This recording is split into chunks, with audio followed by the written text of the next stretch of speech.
कीड़े से बढ़कर तुम्हारी योग्यता नहीं। समझिए, आप समझिए, वो भी जीव है, भगवदंश, जो मलमूत्र का कीड़ा बना हुआ नालियों में डोल रहा है।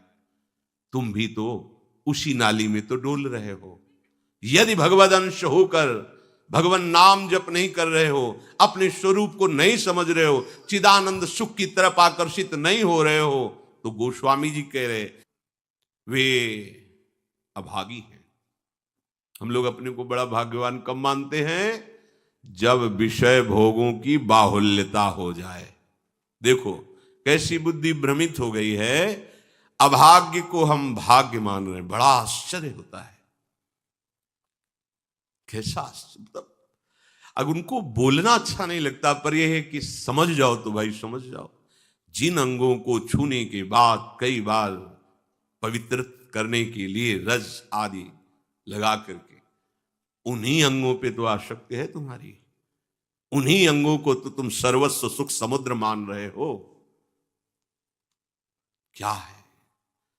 बहुत बार जन्मे हो, मरे हो, भोगे हो प्यारे, ये एक बार प्यार कर लो हमारे प्रभु से, एक बार कर लो। ये भ्रम बिना भगवद आश्रय के भव भय भंजन पद विमुख अभागी, ये माया का अविद्या का भ्रम नष्ट करने वाले जिनके चरणारविंद हैं, उन श्री हरि से तुम विमुख हो। अरे अभागी, तुम नरक तुल्य भोगों को भोग रहे हो। ये बिना सत्संगी के ये शब्द नहीं पचा सकते आप, क्योंकि आप उसी में रमण करते हैं।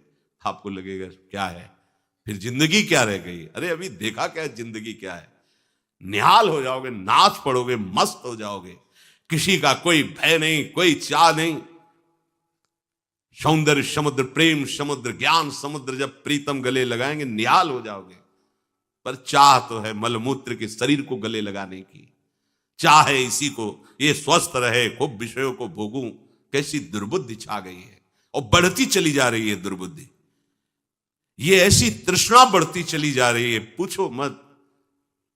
सावधान हो जाओ प्यारे, बहुत कम समय है, तुम्हारा शरीर छीन लिया जाएगा, जबरदस्ती छीन लिया जाएगा, ना चाहते हुए तुम्हारे शरीर का नाश हो जाएगा। मान लीजिए एक चंद समय है, कुछ समय है, जिसे तुम 80 साल 100 साल समय ऐसे गए। ब्रह्मा जी के लोक में एक कमल की पंखुड़ी ऐसे छेदी जाए तो मृत्यु लोक का 1 वर्ष हो जाता है। कितना तुम्हारे पास समय? हमारी रात सोने में चली जाती है, दिन नाना प्रकार के भोगों के संग्रह के लिए, कमाई के लिए, भोगों के भोगने के चिंतन में चलिए। हमारा सच्चा जो मार्ग है, जो सत्य मार्ग है, जहां सुख मिलना है, हमारे पास समय नहीं उसके लिए। किसी से बात, हमारे पास समय नहीं है। वाह, समय का बढ़िया सदुपयोग कर रहे हो, परिणाम तुम्हें समझ में आएगा। गोस्वामी जी कह रहे हैं कि निशिवासर रुचि पाप असुचि मन, ये मन अपवित्र हो चुका है भोगों का चिंतन करने से। रात दिन पाप हो रहे हैं, समझ में नहीं आता कि हम पाप कर रहे हैं। एक सेकंड में हमारे मन की वृत्ति दूसरे के दुख को दुख नहीं समझती, उसे दुख देकर सुख भोगने के लिए आज्ञा दे देती है, करो। बस जितनी सुंदरता संसार में, उसके सबके मैं भोगता बन जाऊं। मलिन मन, यहां कुछ सुंदर है क्या?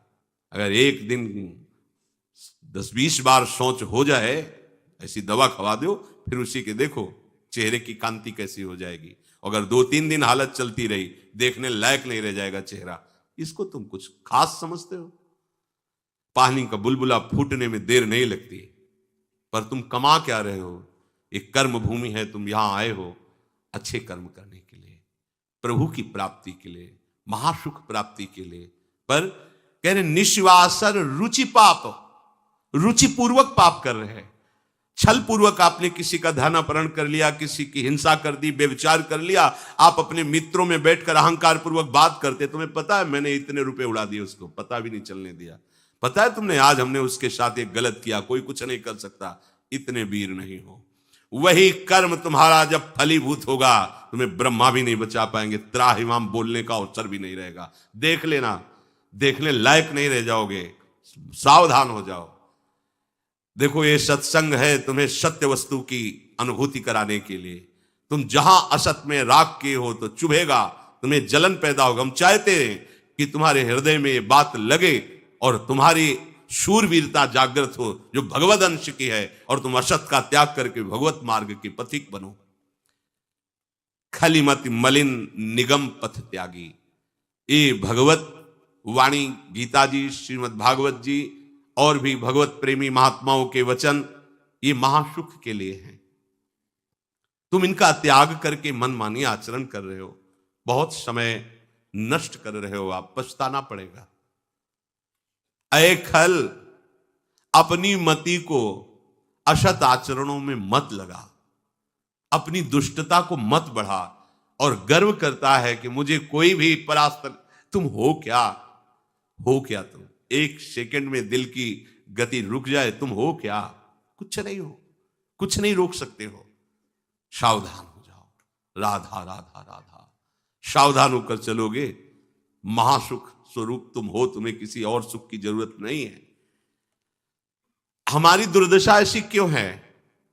नहीं सत्संग, सत्संग केवल भगवत प्राप्ति के लिए होता है। बड़े भाग पाई सत्संगा, बिनय प्रयास होई भो भंगा। ये मनोरंजन नहीं है, इसीलिए सत्संग मिलना दुर्लभ होता है। अगर भगवद वार्ता किसी को प्रसन्न करने के लिए, उनके मन को घसीट करके अपनी वासनाओं की पूर्ति के लिए किया जाता, उसे सत्संग नहीं कहते।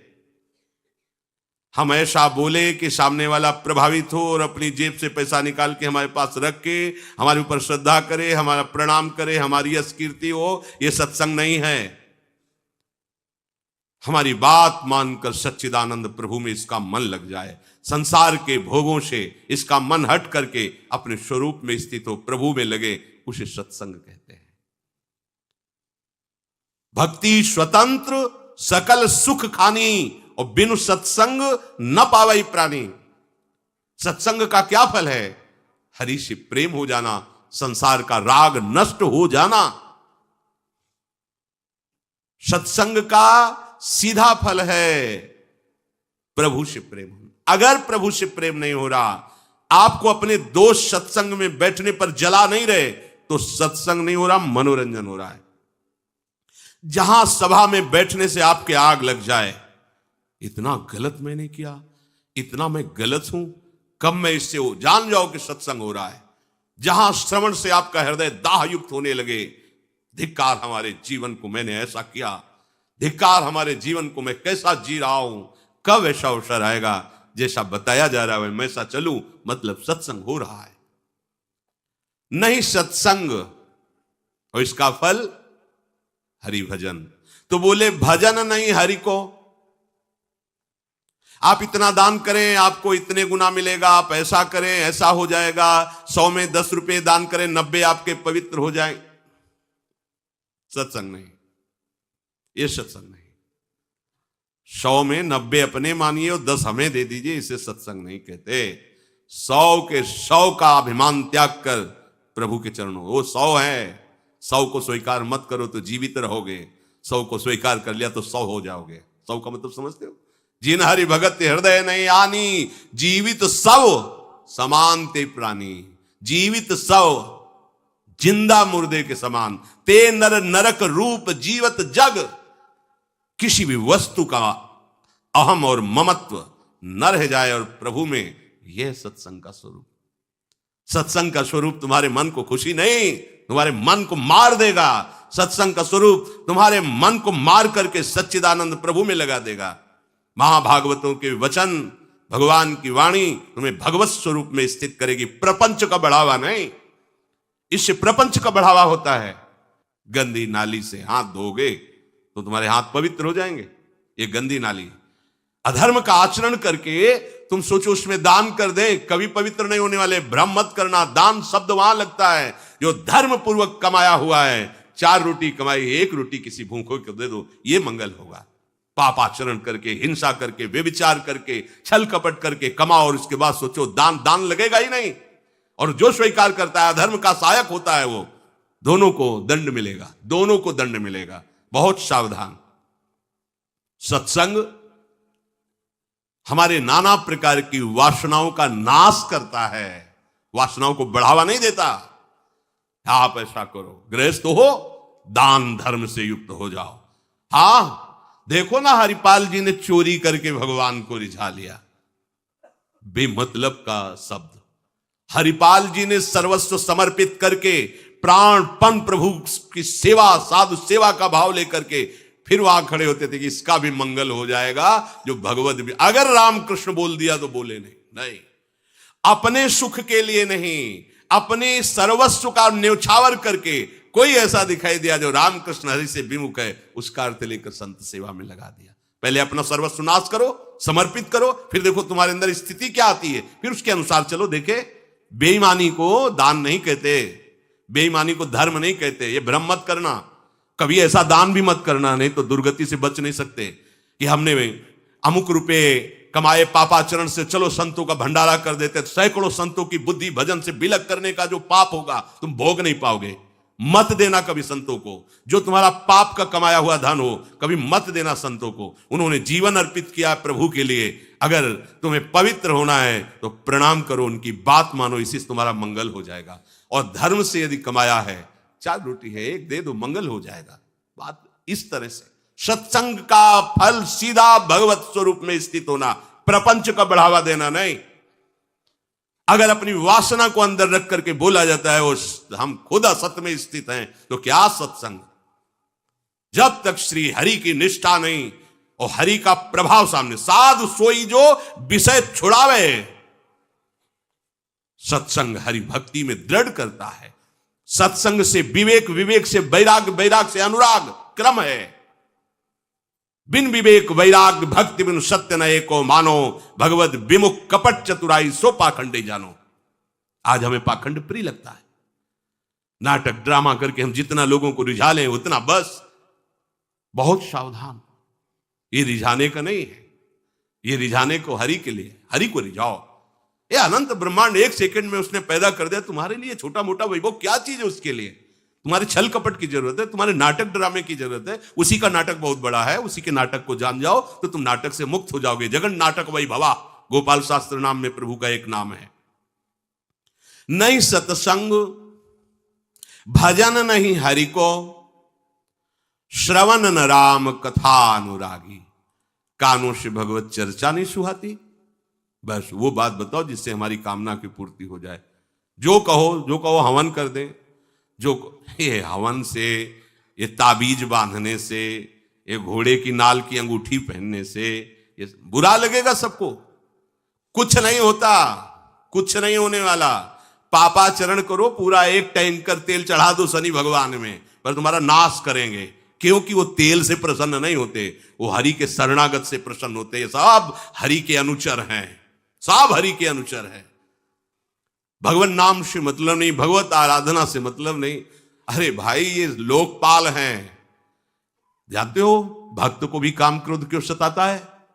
ताकत नहीं इनकी प्रवेश कर जाए, अहंकार है इसलिए। और भगवान को अहंकार अच्छा नहीं लगता, इसीलिए भगवान के सब दूत हैं, चढ़ बैठते हैं। देख तू कितना बड़ा साधक, कितना बड़ा भजनानंदी, दिखा हमें। अब फेल तो मैं भगवान की शरण, तो हो ना भगवान की शरण। और भगवान की शरण में हो जाए तो यही महासुख प्रदान करने लगते हैं, और कोई नहीं। इन्हीं के लड़का बच्चा है। द्वारिकाधीश के पुत्र रूप में कौन प्रकट हो रहा है? भगवान कामदेव, जो प्रद्युम्न अवतार है, साक्षात कामदेव हैं। कामदेव साक्षात आ रहे हैं। हम प्रभु से विमुख हो, कोई हमारा सहयोग कर सकेगा? कोई नहीं कर सकता। और अगर करने गया तो वो भी उल्टा टंग जाएगा।